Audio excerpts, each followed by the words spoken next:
Homesteading is an amazing lifestyle, but there are some big mistakes that can really set you back, especially in your first few years. And these mistakes can cost you a lot of time and money, and sometimes even give you a few gray hairs. Or a lot for that matter. That's why in this video we are going to dive into exactly what they are and how you can avoid them. I'm Moreno from rootsreconnected.com, and over the past 2 years my family and I have been working on transforming a raw piece of land into a productive and hopefully a future self-sufficient homestead. Before this we ran a successful no-dig market garden in France for 5 years, and before that, in our first years, we tried starting a homestead that failed miserably. During this time I've made just about every mistake in the book, and I know firsthand how frustrating and costly they can be. And one of the challenges of starting out in homesteading is that mistakes aren't just minor setbacks. They can literally mean losing months or even years of hard work. And I wish I had someone back then to tell me about these mistakes, so I could have saved myself years of trial and error and set up our homestead for success right from the start. So in this video I'll explain with you the 5 biggest mistakes new homesteaders make, why they happen, and what you can do to avoid them. And with that in mind, let's get right into mistake number 1, starting without clarity. In 2016 or 2017, after my partner and I came back from our overseas travel to a variety of countries where we worked on many different types of farms and we got introduced to permaculture, we knew that we wanted to create a lifestyle closer to nature, where we could simply grow our own food, raise our children, and live a simple lifestyle. So when we got the opportunity to buy a small piece of land on the edge of a forest in a small town in France, we were super excited. We had just learned about food forest, self-sufficiency, gardening, raising animals, and all the great things this lifestyle could potentially offer. So in our excitement, we wanted to have it all. Without truly knowing what we were getting into, we started implementing everything that we had learned. We planted a food forest, we set up a veggie garden, we got a few chickens, and we even built a small pond. We were doing a bit of everything without a clear vision or a step-by-step plan.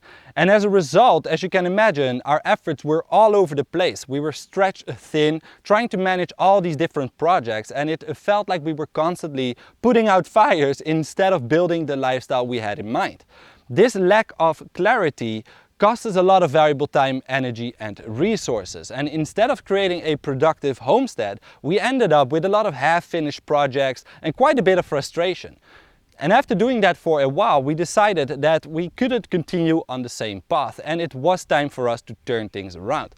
And this is where a vision comes into place. Because what I've come to learn is that before you dive into homesteading, or any project for that matter, you need to take the time to gain clarity on your goals. You need to ask yourself what it is that you're truly trying to achieve. Is it to grow your own food, live a simpler life, maybe raise some animals, or even a combination of all of them? Once you truly know this, you can then create a detailed plan where you can prioritize your goals and break them down into smaller, more manageable steps. And that is exactly what we started to do after we decided to move on from our first failed attempt, which eventually led us to build out our market garden and then later on build out our brand new homestead here in Portugal. Once we started to approach our projects with clarity, everything down the road became much easier. Once we had developed a vision, we were now able to break this vision down into elements that we needed to install to realize our vision, which we could then break down into individual steps that would allow us to work step by step to realizing what we were trying to achieve. It allowed us to see exactly where to put our efforts, what to invest in and not, and how to effectively manage our time and resources. This clarity not only reduced our stress, but also made our journey much more realistic and much more enjoyable and productive all at the same time. But even with a clear vision, it's easy to get carried away with all the things that you're trying to do, and you're trying to do too much at once. And this brings us to the next mistake most beginners make.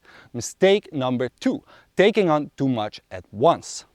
Once you have a clear vision, or even if you start out without one like we did, it's very tempting to dive into multiple projects simultaneously. While enthusiasm and motivation are great and needed, spreading yourself too thin can quickly lead to burnout and unfinished projects. Imagine you're trying to set up a veggie garden, a food forest, you build a chicken coop and install an irrigation system, all at the same time. Each of these projects requires time, planning and resources, and unless you already have the skills to do all of this and you're great at time and resource management, by trying to do too many tasks, you have a very high risk of not completing any of them effectively. And this will result in overwhelming and frustrating yourself as progress seems slow and all over the place. And the excitement that you once had can quickly turn into the stress of managing too many responsibilities. So if you are a beginner just getting started on this journey, I highly recommend you focus on one project at a time. Make sure to prioritize the tasks that you have to do based on your goals and current needs. For example, you can start with a small vegetable garden before you build a chicken coop or start any other project.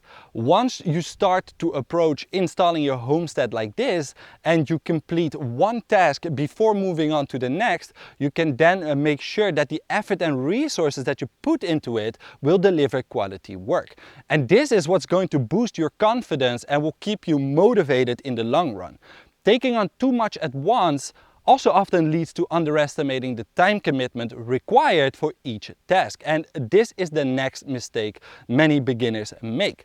Mistake number 3, underestimating time commitment.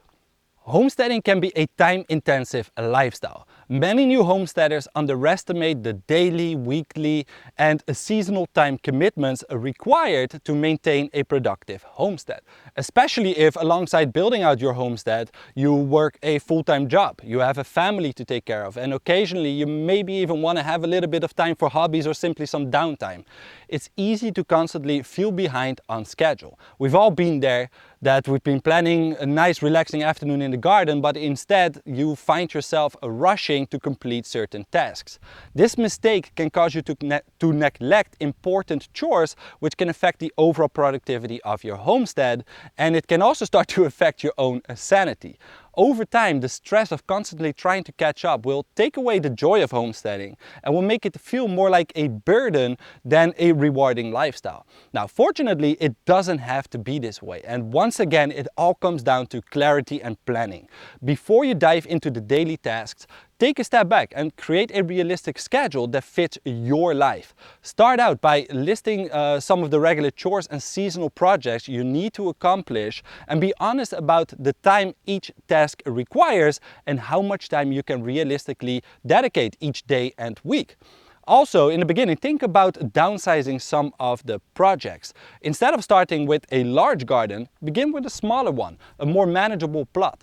You can always expand later as you become more comfortable with the workload.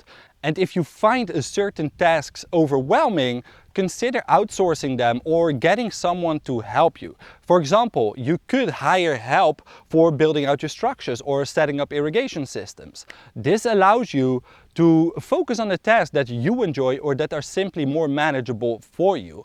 One thing we like to do on our homestead is automate as much as possible. For example, we set up an automated timer to irrigate our gardens, which saves us literally hours each day, yet our plants get consistent watering without the daily hassle. And we've also set up an automated door on our chicken coop that opens and closes based on sunlight. Although we still need to automate their watering and feeding, combining all of these smaller tasks can save you hours each day with appropriate and fairly inexpensive technology. Homesteading should improve your life and not take over it, which, by the way, I've written an entire article about that on our website. Developing a clear and manageable schedule and installing simple systems and automation will help you stay organized so that essential tasks can be completed without you feeling overwhelmed. Now, alongside time management, managing your financial resources wisely is equally, if not more important, and many beginners make the mistake of overextending their financial resources, including ourselves in the beginning, which is the next mistake. Mistake number 4. stretching your budget too thin. Starting a homestead can be extremely expensive, and definitely in the beginning, when you are just starting out, it is easy to get caught up in the excitement and end up spending more money than you initially planned. Trust me, we made this mistake too. And this relates back to the first two mistakes of not having full clarity and taking on too much at once. In the beginning, you might feel the urge to have it all. You buy tons of trees and huge piles of compost, and when you go to your garden center, before you know it, your car is full with things that weren't on your list.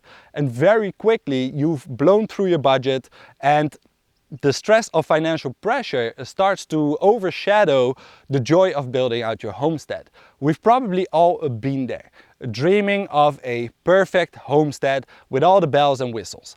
But the reality is, this approach can quickly drain your budget. And once that happens, you might find yourself cutting corners on essential items or pausing projects simply because funds have run dry.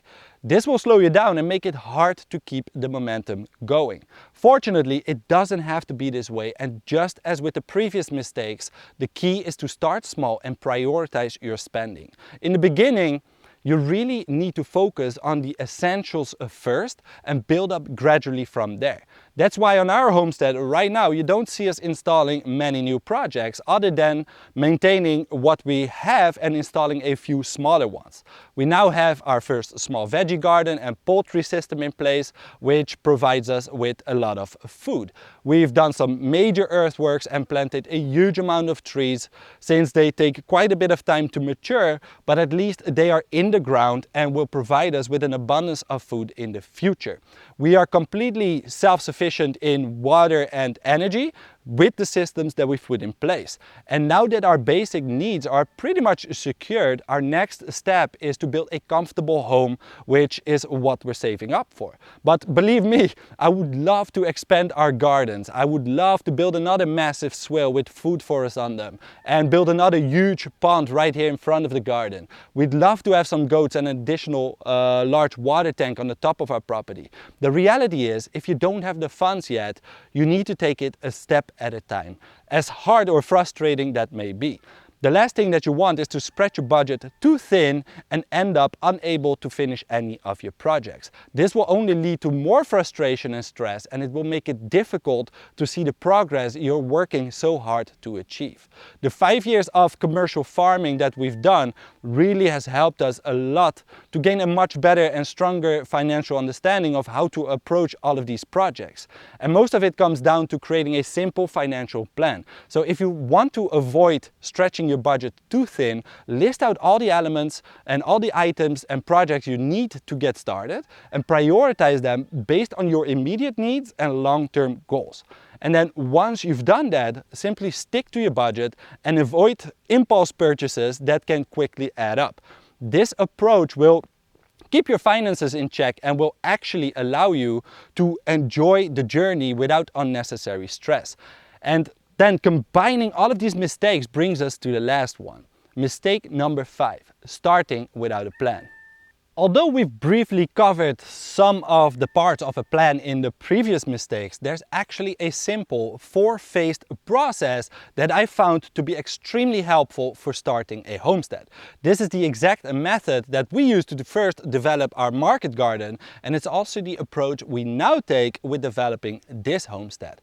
And on our website, you can actually find a homestead startup checklist that goes over these individual steps. But essentially, we can break down starting a homestead into 4 distinct phases. 5 if you also count the actual implementation itself. And following this process will give you all the clarity and confidence you need to actually go for it and start your homestead. And the process is as follows. In the first phase, which we briefly covered partly in the first mistake of this video, we first need to build a foundation. And the foundation is broken down into 3 distinct steps. The first step is all about gaining clarity, where you write down your vision and get clear on what exactly it is you're trying to achieve. Once you have that in place, in the second step, you can now break this vision down into individual components you will need to install to realize that vision. So the components are things like veggie gardens, food forests, buildings, and so on. Once you've done that, in the third step, you need to do what I like to call a homestead readiness check. Here you need to closely look at all the resources you have available. This includes the amount of time that you can realistically spend per week, your finances, your physical resources, so things like your land and vehicles, and we'll also need to consider the connections or the people who could potentially help you with your homestead. And lastly, we do a skill assessment. This readiness check will provide you with all the information you need to see exactly where you stand on this journey. And this way, you can create a plan to fill any gaps or limitations that will ultimately allow you to reach your goals. That's phase one. Once you have this foundation in place, in the next phase, so phase two, you need to get a better understanding of the land you're working with. Now, if you don't own land yet, you will first have to get one and then follow this process. But in this second phase, essentially, what you're trying to do is get the best possible understanding of all the strengths and limitations your land has. In permaculture, we call this a site analysis and assessment. And this is where you need to closely look at things like climate, the history of your land, the shape of your land, the orientation, potential threats or pollution, wildlife habits, and a ton of other things. Essentially, at this stage, our goal is to figure out the ins and outs of your land. This way, you can come up with a realistic design for your land that takes into consideration what you're trying to achieve and base it on the opportunities and limitations of the land you're working with, which is the third phase. Now that you know what you want to achieve and you've verified that your land can support your vision, you need to create a design for your homestead. This is where you're going to take all the elements that you wish to install and follow a specific step-by-step approach where you're going to decide where to place each of them and design your landscape from the large-scale patterns all the way down to the finer details. Now, this is way too much to cover in this video, and I've briefly covered it in a previous video, but if this is something that you are interested in and want to know more about, then please make sure to let me know in the comment section below, because if there's a lot of people that are struggling with this and you would like to know more about this, I'll make sure to create a deep dive video on this subject. Then, once the design is in place, in the fourth phase, we need to create a step-by-step implementation plan. Essentially, in this phase, you're going to take the design that you've created and break it down into a realistic and doable implementation plan that is based on how urgent or important the individual projects are to the functioning of your homestead. Also, here we follow a very specific approach where we take the most important elements first and we finish with the least important. It's much like building a house. You wouldn't start with the roof before you have a foundation in place. Well, the same goes for your homestead. You don't want to create a garden if you don't have a water system installed, or you don't want to have chickens if you haven't installed a fence yet. You get the point. And then once you've developed this plan, in what's essentially the fifth phase, is you start to install the individual elements one step at a time. This is how you take a complex project like building a homestead and break it down into a doable and realistic journey that is based on your vision, your unique land, and based on the amount of time, energy, and resources you have available. Without a plan like this, starting a homestead becomes extremely overwhelming and chaotic. It's easy to get lost in the day-to-day tasks without making any meaningful progress towards your long-term goals. And again, if this is something you want me to create a deep dive video on, let me know in the comment section below. I've also covered all of these steps in the checklist that you can find on our website that you can use as a guide to help you stay on the right track from the beginning. I hope that by addressing these common mistakes, you can shave years of trial and error off your journey and avoid wasting valuable time and resources. The key to overcoming most of these challenges is to stay organized, be realistic about your time, your resources and the skills that you have, and always have a clear plan in place. I hope you've enjoyed this video and happy homesteading. See you in the next one.